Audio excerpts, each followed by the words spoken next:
jawab, jangan-jangan Tuhan ini ada. Lah kenapa jangan-jangan Tuhan ini ada? Setelah keluar dari agama Katolik, saya nggak percaya Tuhan. Nah kenapa? Tuhannya sudah mati di kayu salib, saya nggak perlu Tuhan. Gitu kan ya? Kayak Nietzsche bilang the God is dead, the God is dead. Gitu kan ya? Maka orang-orang muda kebanyakan berpikir begitu karena agamanya nggak masuk akal, mereka keluar daripada agama. Termasuk orang-orang Amerika banyak seperti itu. Sama kayak saya dulu. Saya keluar daripada agama karena agama nggak masuk akal. Tapi setelah mikir begini, jangan-jangan Tuhan ini ada ini. Oke, kalau gitu kita lihat lagi. Ini gambar apa ibu sekalian? Salah, semut. Nah, untung ada ahli perkutuan di situ. Ayo ada gambar apa nih sekalian? Kutu sekalian, bukan kecoa. Kutu sekalian. Nah, ini kalau gitu kita lihat lagi. Ini juga gambar kutu, tapi lebih tepatnya ini adalah kutu anjing sekalian. Pernah lihat kutu anjing? Belum. Kutu manusia udah pernah lihat? Nah, kutu manusia segede kutu anjing, tapi kutu anjing punya kehebatan daripada kutu manusia. Dia bisa lompat 3 kali lipat daripada panjang tubuhnya. Jadi kalau kutunya segede begini, dia bisa lompat 300 kali lipat Monas. Tahu maksudnya? Dia bisa lompat 300 kali lipat Monas. Kalau Anda punya kekuatan kaki kutu, Anda bisa lompat 300 kali lipat Monas. Pertanyaan saya sederhana, pernah nggak dengar kutu patah kaki? Kalau jadi tinggi, nggak pernah kan ya? Oke, kalau gitu kita lihat. Itu baru kutu sekalian. Ini hewan apa lagi nih kalau gitu kita lihat? Apa ini? Kura-kura, salah. Kodok, salah. Wah, ibu ini nggak lulus TK nih. Masa ini kodok? Oke, gitu kita lihat. Ini sekalian perhatiin baik-baik. Yang berlapis-lapis ini kulitnya kutu yang tadi. Berarti ini apa ini? Kutunya kutu sekalian. Kutunya kutu. Perkenalkan, dia hidup juga, dia makan juga, dan dia bisa lompat juga. Jijik ya kita lihatnya ya. Jangan jijik dulu sekalian. Masih banyak gambar-gambar yang lain. Ini apa sekalian nih? Gambar bumi. Nih, bumi paling gede, 6,5 miliar manusia bergantung dari sini. Indonesia, tanah airmu. Nggak tanah airku maksudnya. Ini bukan negeri bebek ya, Indonesia. Dan kemudian 6,5 miliar. Mars, Merkurius, Pluto, Venus. Venus kemudian yang kedua terbesar daripada bumi. Pertanyaan saya sederhana, apakah bumi yang paling besar? Enggak, ada saingannya Bapak sekalian. Ini planet Jupiter. Dibandingkan dengan bumi, ini kemudian gede Jupiter. Kalau diadu kira-kira menang siapa Bapak sekalian? Oke, pertanyaan bodoh, stupid question. Yang menang pasti adalah Jupiter. Ada yang lagi yang lebih besar daripada Jupiter. Tadi kita takjub melihat bumi, kan itu ya? Luas banget, tapi ternyata kecil banget dibandingkan Jupiter. Kita takjub lihat Jupiter, tapi ada yang lebih besar lagi daripada Jupiter. Apa itu? Matahari. Berapa besar matahari dibandingkan bumi? Berapa kali lipat? Ada yang tahu? 70, 80, 100, hitung sendiri. Inilah kemudian matahari bisa dibandingkan dengan bumi. Mana matahari? Nih, buminya mana? Tuh, udah jadi upil. Jadi kalau tadi Anda ngetawain kutunya kutu, sekarang kutunya kutu ngetawain Anda juga. Karena Anda juga sama kecilnya kayak mereka. Tuh coba lihat tuh. Ini matahari bila dibandingkan dengan bumi. Selama ini kita merasa hebat, paling punya segala-galanya. Tapi kita nggak ada apa-apa yang dibandingkan dengan matahari. Matahari sebesar ini, kira-kira dia yang paling besar atau enggak? Ada yang lebih besar lagi, Bapak sekalian. Ini adalah bintang Sirius, bintang Pollux, dan bintang Arcturus. Ini bumi nih. Tusan, bumi, matahari. Buminya mana? Ada nggak buminya? Ada. Kelihatan nggak? Nggak semua yang Anda nggak bisa lihat itu nggak ada. Ya, jadi bukan berarti kita nggak bisa lihat, lantas itu nggak ada. Oke, kalau gitu kita lihat. Inilah kemudian matahari, Sirius, Pollux, dan Arcturus. Apakah Arcturus yang paling besar? Tadi Anda kagum melihat matahari, sekarang kagumnya pindah ke sini. Ini adalah kemudian bintang yang lebih besar daripada bintang Arcturus. Arcturus, bintang Betelgeuse, dan bintang Antares. Mataharinya mana? Buminya mana Bapak sekalian? Oke, pertanyaan sederhana. Apakah dia yang paling gede? Kalau kita lanjutin terus 2 bulan nggak selesai-selesai. Tapi yang pengen saya sampaikan Bapak sekalian, barang-barang kayak begini ada yang jauh lebih besar miliaran kali daripada dia. Dan jumlahnya ratusan triliun. Di dalam alam semesta kita ini. Di Milky Way saja, di alam semesta kita saja, itu sudah jumlahnya miliaran. Dan coba bayangin, miliaran, triliunan, yang kayak begini, yang gede-gede begitu, itu seliweran satu sama lain, tapi nggak pernah tabrakan satu sama lain.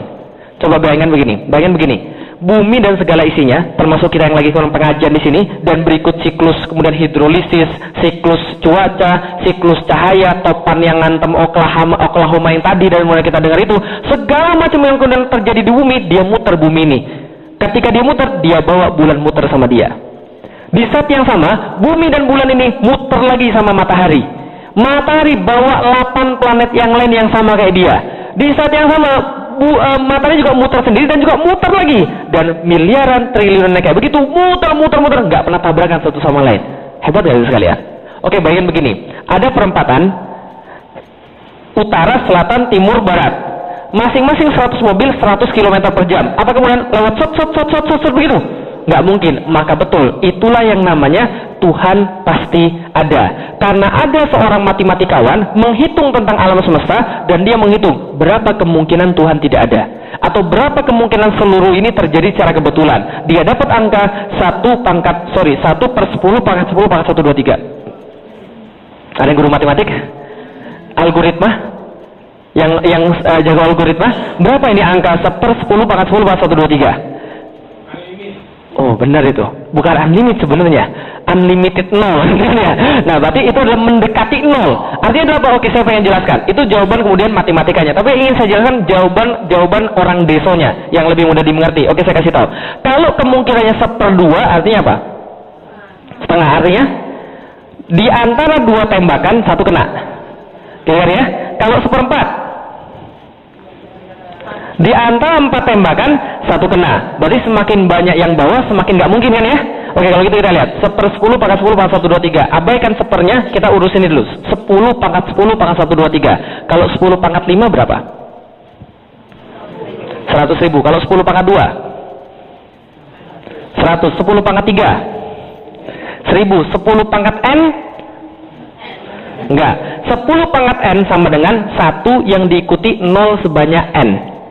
Ya kan ya? Contoh, 10/6 berarti 1 di belakangnya ada 0, 6. 10/9, 1 di belakangnya ada 0, 9 biji. Kalau 10 0 di belakangnya ada 2 namanya ratusan.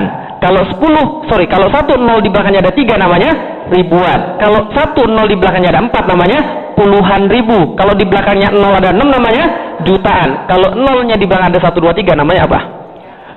Nggak tahu. Nah, artinya adalah apa? Tidak mungkin Tuhan tidak ada. Artinya ini angkanya adalah kemungkinan Tuhan tidak ada more than impossible. Itu yang didapatkan oleh Roger Penrose, seorang sarjana matematik di Inggris. Maka dia mengatakan more than impossible, that God doesn't exist. Berarti God does exist, atau God must exist. Karena kalau Tuhan tidak ada, kita nggak punya jawaban lagi.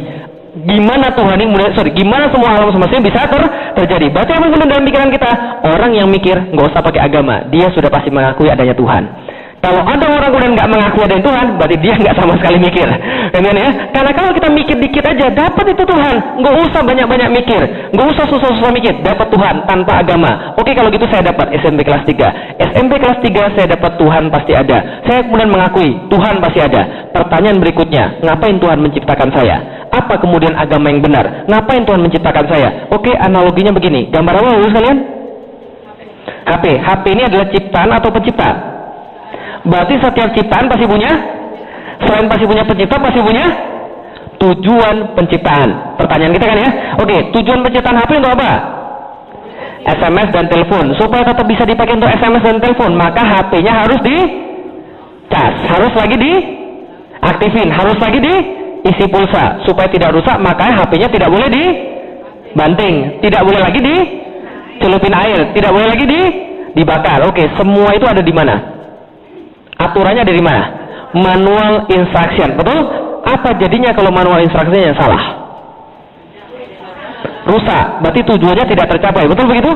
Pertanyaan sederhana, manusia sama nggak kayak handphone? Berarti pasti punya, dan juga pasti punya tujuan penciptaan. Taunya dari mana? Manual instruction. Maka saya cari tahu kitab suci mana yang paling benar. Saya tanya sama nenek saya, nek, saya sudah keluar dari agama Katolik, nek. Tuhan saya siapa, nek? Nenek saya bilang, Tuhanmu namanya Dewa Langit. Oh, gitu. Dewa Langit itu kayak gimana, nek? Namanya Tian-Kung, Dewa Langit.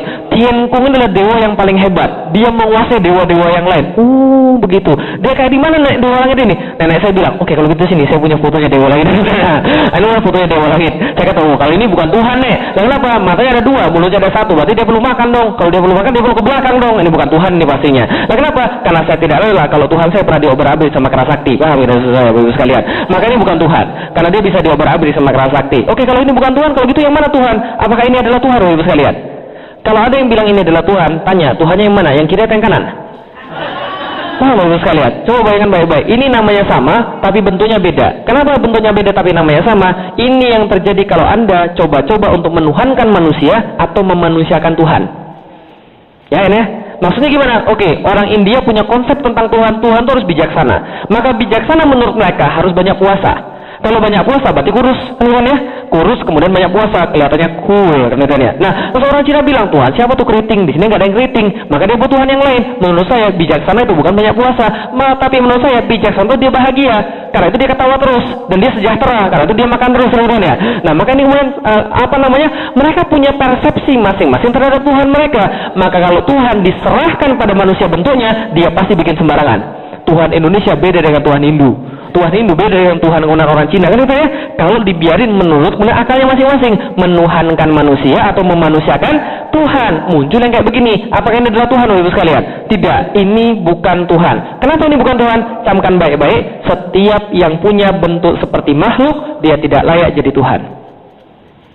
Kenapa? Karena makhluk terbatas, sedangkan Tuhan tidak terbatas. Kalau dia punya tangan kayak manusia, tangannya 4. Kalau gitu kalau ada barangnya 8 gimana? Tambah lagi tangannya. Nah itu kemudian ada keterbatasan. Maka itu tidak lagi jadi Tuhan. Oke, saya sudah cari ke Katolik, saya sudah cari ke Kristen, saya sudah cari ke Hindu, saya sudah cari ke Buddha. Semua saya nggak dapat Tuhannya. Yang belum tinggal Islam. Akhirnya saya cari ke Islam. SMP kelas 3. Benar nggak Tuhan ada di agama Islam? Walaupun saya kemudian bilang, kayaknya bukan deh. Kenapa? Karena dari awal sudah saya kemudian nggak respect dengan Islam. Nah kenapa? Karena itu kejadiannya. Ketika saya cari Islam apa terjadi? Tiba-tiba pulang dari kemudian dari sekolah, tiba-tiba ada 7 orang ngeroyok saya. Saya digebukin. Lalu saya tanya, apa salah saya? Salahmu, matamu sipit.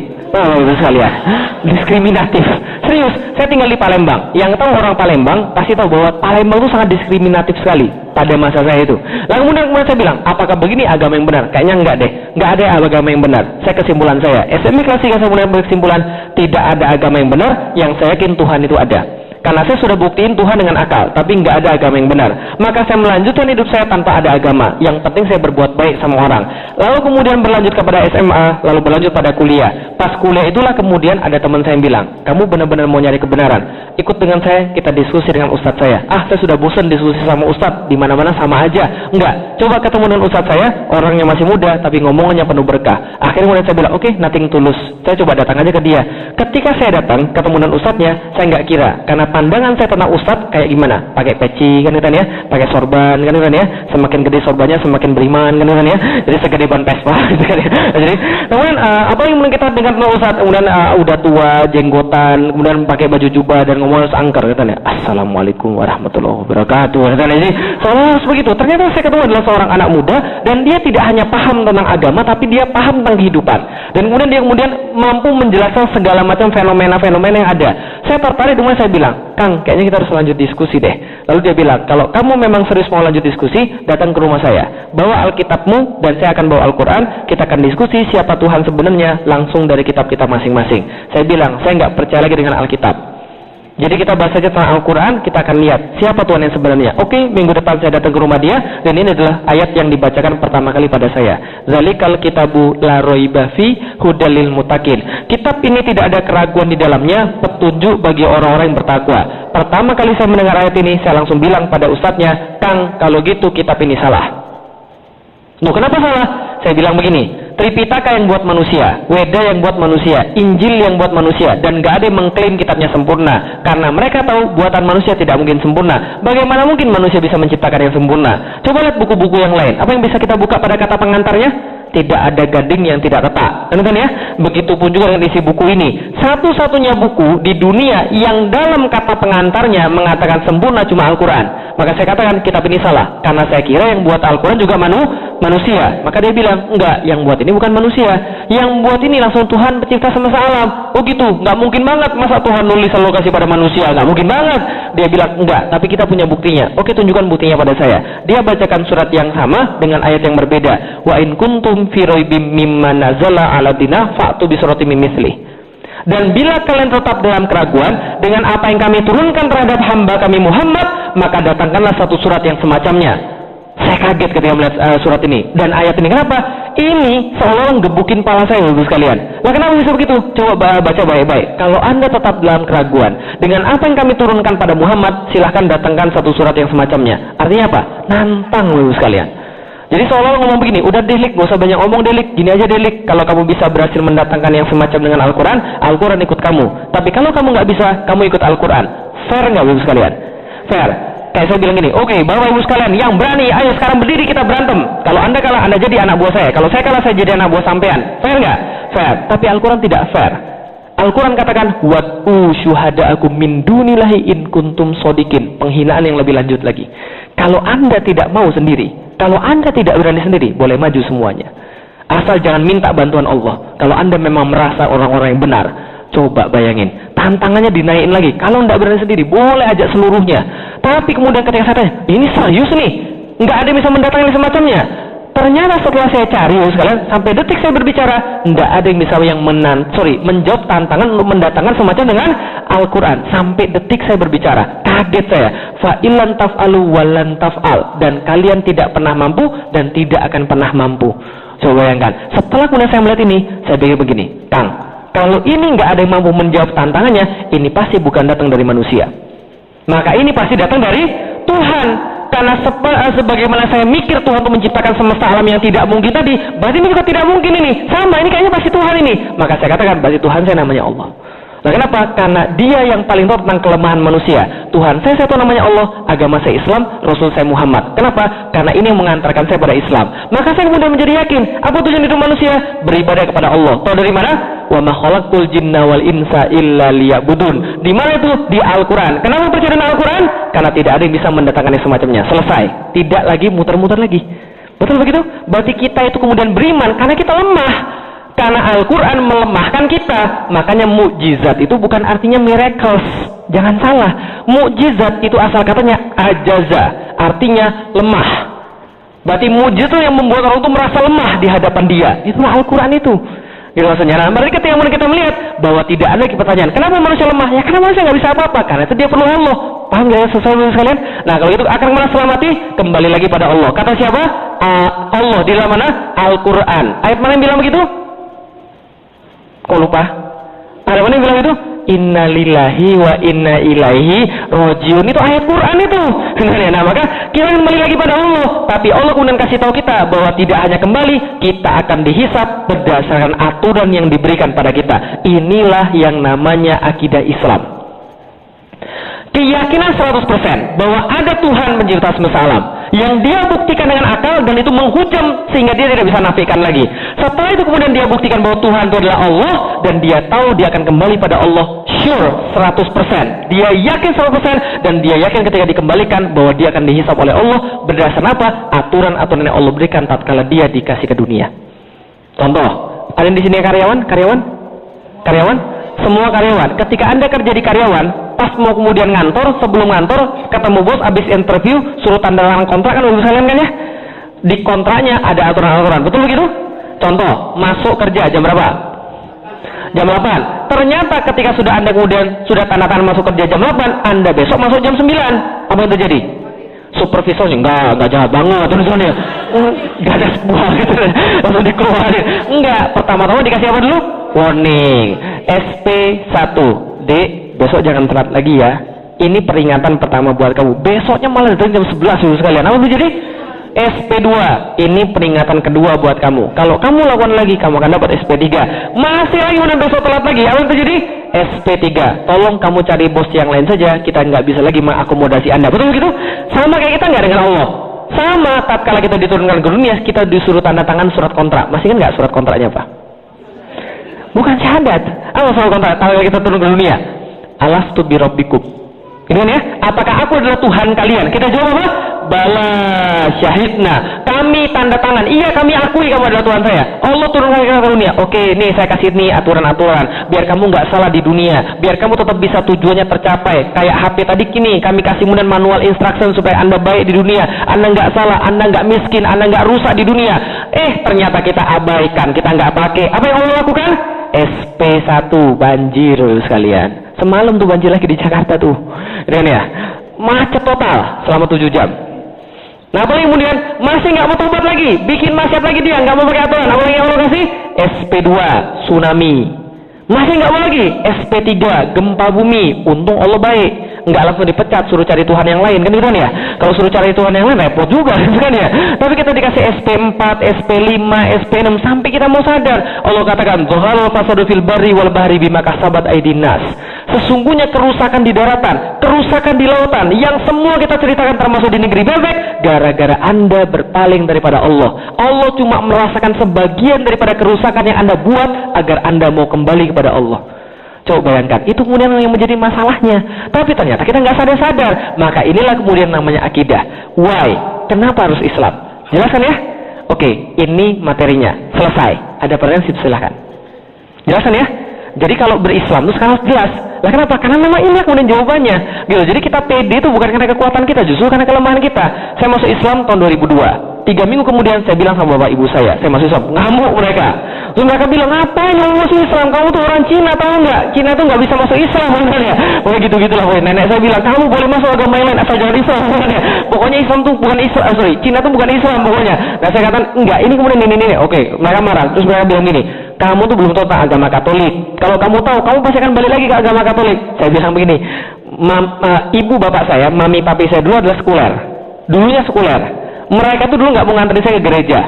Saya ke gereja sendirian, tau nggak, sekalian. Dan di masa saya, orang yang kemudian orang Cina naik angkot tuh aneh. Ya, orang yang tinggal di Palembang ya, orang Cina naik angkot tuh aneh. Kenapa? Kena todong. Jadi kalau mereka bisa naik angkot tuh aneh. Saya sampai naik angkot tuh pergi ke gereja untuk nyari siapa Tuhannya sebenarnya. Ketika kemudian mereka nggak bisa memuaskan, dan kemudian mereka bilang begitu, saya bilang, oke lah gini deh, mami dan papi bawa aja semua susu-susu dan pastor-pastor, datengin ke rumah, kita diskusi tentang Islam. Mereka bawa Alkitab, saya bawa Al-Quran. Kalau mereka bisa membuktikan, mereka bisa membuktikan ada yang salah dalam Al-Quran, saya balik lagi ke dalam agama Katolik. Tapi kalau saya bisa membuktikan ada yang salah di situ, mereka masuk Islam. Mau nggak? Nggak mau, ya sudah nggak jadi gitu. Nah, kenapa? Karena ini masalahnya. Karena kita yakin karena kita punya Al-Quran, maka Al-Quran itu satu-satunya kitab yang bisa masuk akal sekalian. Karena itulah saya masuk Islam, karena saya berpikir, bukan karena yang lain. Karena di dalam Al-Quran, satu-satunya cara Allah bolehkan untuk beriman itu cuma dengan berpikir. Nggak boleh dengan cara yang lain. Kenapa? Karena Allah di dalam Al-Quran ratusan ayat nyuruh kita berpikir agar kita beriman pada Allah. Coba cari dalam Al-Quran, semua ayat yang nyuruh berpikir pasti dikaitkan dengan keimanan. Sebaliknya, ayat yang orang tidak mau berpikir pasti dikaitkan dengan kekufuran. Coba cari dalam Al-Quran. Maka satu-satunya cara beriman adalah dengan berpikir. Suatu hari saya pernah diwawancarai oleh sebuah media di Indonesia. Mereka tanya, Ustaz, kenapa masuk Islam? Saya katakan, saya masuk Islam karena saya berpikir. Oh, bukan itu Ustaz. Maksudnya ada nggak event-event khusus, kejadian-kejadian spiritual, fenomenal yang membuat Ustaz masuk Islam? Nggak ada. Oh, enggak Ustaz. Misalnya melihat cahaya atau melihat mimpi. Enggak ada. Saya bilang, kenapa? Saya bilang begini, kalau saya masuk Islam gara-gara dengar azan, besok kalau saya dengar yang lebih bagus, saya akan keluar dari agama Islam. Kalau saya masuk Islam gara-gara saya mimpi, besok saya mimpi yang lain, saya akan pindah dari agama Islam. Kalau saya masuk Islam gara-gara nikah, besok saya nikah dengan orang yang lain, saya akan pindah dari agama Islam. Tapi kalau saya masuk Islam karena saya berpikir, maka saya tidak akan keluar dari Islam, kecuali saya gila. Tahu sekalian, sudah hilang akalnya, baru saya bisa keluar lagi dari Islam. Tapi kalau sama saya berpikir, akal saya akan selalu menuntut saya pada Islam. Maka agama Islam itu kemudian memuliakan akal. Agama yang lain nggak boleh pakai akal. Gitu kan ya? Makanya Martin Luther bilang begitu. Kalau agama kita dipikirin, rusak kita, karena agamanya mentok.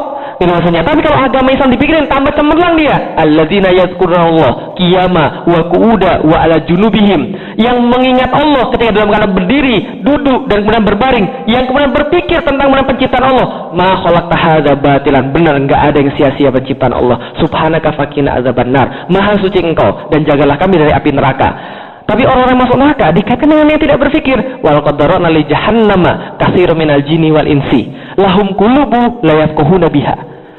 Telah masuk banyak orang dalam neraka, banyak daripada golongan jin dan manusia. Gara-gara kenapa? Mereka kalau kasih akal, mereka nggak mau pakai untuk berpikir. Gitu kan ya? Semua yang dalam Al-Quran nyuruh kita untuk berpikir. Maka kalau kita berpikir, kita dapat Islam.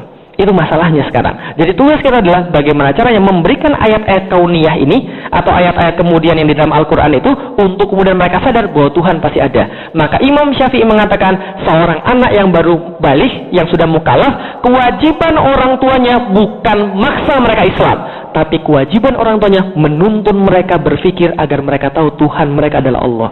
Mereka menemukan itu dengan akalnya mereka. Itulah namanya ma'rifatullah. Karena Imam Syafi'i begitu. Oke, ada yang tanya, silakan. Jam berapa nih? Udah hampir 10. Oke, satu pertanyaan atau dua pertanyaan, silakan. Ada mungkin? Boleh Pak. Dua pertanyaan boleh, silakan. Karena saya sudah dibatasin waktunya. Karena sorry Bapak-Ibu sekalian, sebelum saya jelasin dulu, karena memang saya itu memang kalau ngisi itu memang tipenya bukan tipe pelari maraton, tipenya sprinter. Jadi kalau kemudian saya ngisi, energi saya langsung habis gitu kan ya. Nah sehingga kemudian saya harus kemudian agak lebih banyak kemudian istirahat. Jadi kayak gitu. Oke, kalau ada pertanyaan silakan. Ada, boleh? Silakan sama yang belakang nanti satu. Silakan Ibu. Boleh. Oh saya nggak tahu tuh. Nanti saya nggak boleh pulang dari KJRI. Oke silakan. Ya boleh. Saya berapa bersaudara, oke? Itu aja. Oke, terima kasih. Baik, tentang keluarga ya. Oke, itu aja. Boleh?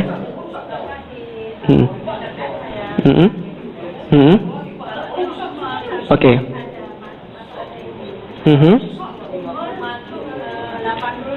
Ya.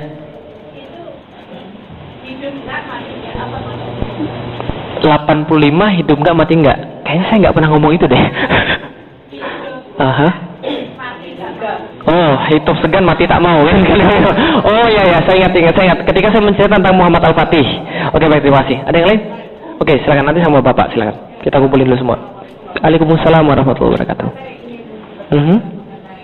Secara sederhana mengajarkan anak yang sebenarnya akidah benar itu dia supaya percaya Islam itu ya, yang terbaik. Terima kasih. Silakan Bapak. Bapak yang di belakang boleh Pak? Yang pakai kaos? Ya, silakan Pak. Ya. Ya.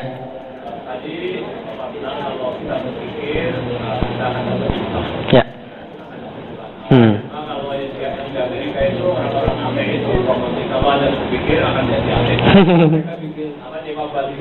That's right.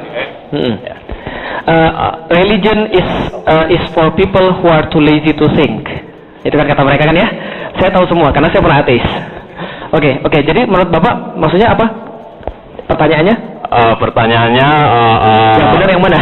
Iya, statement mereka sangat bangga dengan statement itu. Kalau Anda berpikir, kalau Anda smart seperti saya, Anda akan jadi ateis gitu. Oke. Religion is for men who are too lazy to think. Kira-kira. Jadi agama itu hanya untuk orang yang kemudian terlalu malas untuk berpikir. Jadi kalau dia mikir dia akan keluar daripada agama. Oke. Saya jawab yang pertama dulu. Bapak Ibu sekalian, saya 5 bersaudara. Saya nomor 2 dan sampai sekarang belum ada orang tua saya yang masuk Islam. Walaupun sedang diusahakan. Tapi alhamdulillah perubahannya banyak. Jadi sejak 11 tahun saya sudah masuk Islam. 3 tahun pertama kita habiskan dengan kemudian diskusi dan debat dengan orang tua. Tapi alhamdulillah kita berhasil memberikan mereka penerangan tentang Islam sehingga mereka sangat menerima bahwa anaknya adalah seorang Muslim dan bapak saya malah bangga kalau anaknya seorang Muslim. Nah, itulah tapi memang masalah itu walaupun dia sudah tahu, tapi kadang-kadang memang manusia itu tidak selalu rasional. Walaupun kita sudah jelas secara akal, tapi tetap aja kemudian kemauan pada dia itulah yang menentukan apakah dia jadi muslim atau tidak. Cuma kalau kita menjelaskan secara kemudian akal, maka itulah kemudian yang terpaku pada kita. Maka ketika ada yang tanya, Ustaz kalau gitu gimana bisa buat anak-anak kita jadi beriman atau orang lain yang nggak beriman jadi beriman? Jawabannya nggak ada formula yang pasti. Karena kalau ada formula yang pasti, bapak saya sudah masuk Islam duluan. Gitu kan ya? Oke, kalau gitu saya jawab itu yang pertama. Yang kedua apa tadi Ibu? Oh, 85 tahun, hidup sekarang mati tak mau. Itu saya menceritakan tentang Abu Ayyub Al-Ansori, yang ketika dia umur 80 tahun, dia masih mau pergi perang, jihad, fisabilillah. Sedangkan orang-orang di Indonesia 80 tahun itu sudah hidup segan mati tak mau kadang-kadang, kan ya? Artinya apa? Ya sudah di kursi roda, tidak punya harapan dan sebagainya. Nah itu kemudian yang kita bisa lihat. Maksudnya sebagai selentingan aja, sentilan aja, supaya kemudian harusnya orang semakin tahu semakin semangat. Kenapa? Karena dia tahu sebentar lagi dia bakal mati. Kan ya? Nah kenapa? Karena kata seorang ulama, Allah senang orang yang beribadah, tapi lebih senang dengan orang muda yang beribadah. Allah benci pada orang yang maksiat, tapi lebih benci orang tua yang maksiat. Karena harusnya dia sudah sadar, itu dia semakin dekat. Maka kalau orang tua yang muda beribadah yang rajin itu biasa. Nah tapi kalau kemudian dia kemudian muda ibadah yang rajin, mantap. Nah tugasnya gimana pertanyaan Ibu tadi? Tugasnya yang benar sederhana, kita menuntun mereka dengan berpikir sehingga dia yakin bahwa adanya Allah. Tadi alurnya kayak tadi. Pertama-tama adalah harus dipertanyakan, dia yakin nggak adanya Tuhan? Kalau dia sudah yakin adanya Tuhan, maka kemudian kita baru lanjut, Tuhan ini siapa? Setelah dia yakin kemudian Tuhannya Allah, baru kita yakinkan tentang kemudian agama. Itulah akidah. Pertanyaannya, why? Kenapa kamu harus Islam? Nah alurnya tadi, kamu percaya nggak sama Tuhan? Oh saya nggak percaya sama Tuhan deh. Kayak bapak tadi, itu mah untuk orang-orang malas mikir aja. Oke, kita buktiin. Saya jawab pertanyaan bapak tadi. Orang-orang yang bilang begitu, itu baru sampai pada tingkatan kedua. Karena gini, tahu nggak apa yang membuat Barat bangkit dan membuat Islam hancur? Apa yang membuat Barat bangkit dan Islam hancur? Tahu? Jawabannya satu, meninggalkan agama. Karena agama mereka, betul, itu megang agama Kristen, bikin mereka kemudian dump. Bikin mereka kemudian bodoh. Lah kenapa? Karena agama itu membatasi kemudian sains. Nanti besok saya cerita tentang religion and resurrection, agama dan kebangkitan. Maka ketika mereka keluar dari agama Katolik, langsung kemudian mereka melejit. Kita ninggalin agama ikut-ikutan, mati. Gitu loh. Nah, jadi kalau agama mereka betul itu, tapi kalau agama kita enggak sama sekali. Karena agama kita justru suruh mikir, tapi agama mereka nggak boleh mikir. Nah, itu yang terjadi. Nah, nanti akan ada materinya. Besok akan kita sampaikan religion and resurrection. Saya sampaikan bagaimana pandangan Barat tentang agama. Mereka sangat benci agama karena mereka punya pengalaman buruk tentang agama. Silakan search di Google The Dark Age. Dan coba pelajari apa yang dimaksud dengan The Dark Age itu. Dark Age adalah namanya The Age of Faith. Masa keimanan ketika gereja berkuasa. Itu kemudian mereka jadi kemudian hancur. Maka ketika mereka Renaissance, Renaissance apa? Pencerahan, itu yang kita dapat. Tapi Renaissance sebenarnya adalah penggulingan kekuasaan agama dan kekuasaan Tuhan, landlord. Jadi landlord itu di backup oleh agama. Pernah nonton film Robin Hood? Robin Hood itu orang yang miskin atau orang kaya? Musuhnya Robin Hood siapa? Sheriff of Nottingham, landlord. Dan landlord itu di backup oleh gereja kan ya? Maka ada dari gereja itu membela kepada Robin Hood, namanya Takel, pendeta itu kan ya. Nah, maka itulah kemudian gambaran The Dark Age. Ketika Eropa jauh ketinggalan di bawah Islam. Besok-besok akan kita ceritain, insya Allah. Ini baru pertemuan pertama yang kita bahas tentang akidah dulu. Nah, jadi kenapa kemudian kita harus Islam? Itu kemudian dikuatkan dulu. Nah, cara yang terbaik adalah menjelaskan pada anak kita, menuntun. Dengan cara apa yang misalnya, contoh, yang konkretnya, teknis. Nonton misalnya film-film kayak film-film Harun Yahya. Itu misalnya, Harun Yahya. Saya sudah bilang sama Pak Farhad, nanti akan ada semacam tempat pool. Jadi saya akan nge-pool materi di situ, saya akan nge-pool film-film di situ, saya akan nge-pool segala macam di situ. Nah, jadi silakan minta di situ. Nanti film-film Harun Yahya semacam keajaiban penciptaan alam semesta, keajaiban Al-Quran dan sebagainya. Nah, jadi itu bisa nonton. Oh ya, ternyata ini nih, gitu maksudnya. Oh, ternyata benar ya, Tuhan tuh nggak mungkin nggak ada. Nah, termasuk tadi perhitungan-perhitungan dan sebagainya. Yang saya juga rangkum dalam buku saya, judulnya Beyond Inspiration, tentang hal yang baru saya ceritakan tadi, dalam bentuk tertulis dan dengan data-data yang lebih lengkap. Nah, nanti saya kasih semua kemudian link-linknya nanti insya Allah. Biar nanti ibu bisa secara teknis bisa memberikan pengertian buat anaknya. Satu, ngajak mereka nonton film bareng-bareng. Dua, ngajak mereka diskusi. Nah, tapi kalau ibunya ngajak mereka diskusi, ibunya harus diisi dulu. Makanya ibunya harus rajin datang pengajian. Oh, Ustaz, anak saya banyak. Justru anak ibu banyak, ibu harus sering datang pengajian. Karena amanah ibu lebih besar. Nah, itu maksudnya. Jadi, saya kasih tahu dulu sekalian. Ada orang tanya pada saya, Ustaz, nanti besok kita bahas tentang fungsi wanita dalam Islam. Ustaz, kalau menurut Ustaz, istri Ustaz nggak kerja, ngapain dia kuliah tinggi-tinggi? Jangan salah, wanita justru harus kuliah tinggi. Karena mereka ngurusin anak-anaknya. Gimana mau ngajarin anak-anak pintar kalau dia nggak kuliah tinggi? Gitu kan ya? Gimana mau ngajarin anak pintar kalau dia nggak paham tentang kemudian kehidupan dunia? Justru pendidikannya harus tinggi, gitu maksudnya. Jadi jangan kalau itu nggak guna dong kalau pendidikan tinggi kita nggak kerja. Salah. Karir yang terbaik adalah jadi seorang ibu, dan itu yang paling mulia. Dan kita akan bahas besok. Wih, serius nih kita akan bahas besok. Nah, jadi kita itu. Oke. Sampun ya, sampun cakap karena kita sudah mengakhiri. Mohon maaf Bapak sekalian, kita nanti akan lanjut dengan sholat Isya. Yang kemudian masih penasaran, bagus berarti besok harus datang lagi. Nah, terima kasih Bapak sekalian. Kalau ada yang salah mohon maaf. Billahi taufiq wal hidayah wa minkum. Assalamualaikum warahmatullahi wabarakatuh.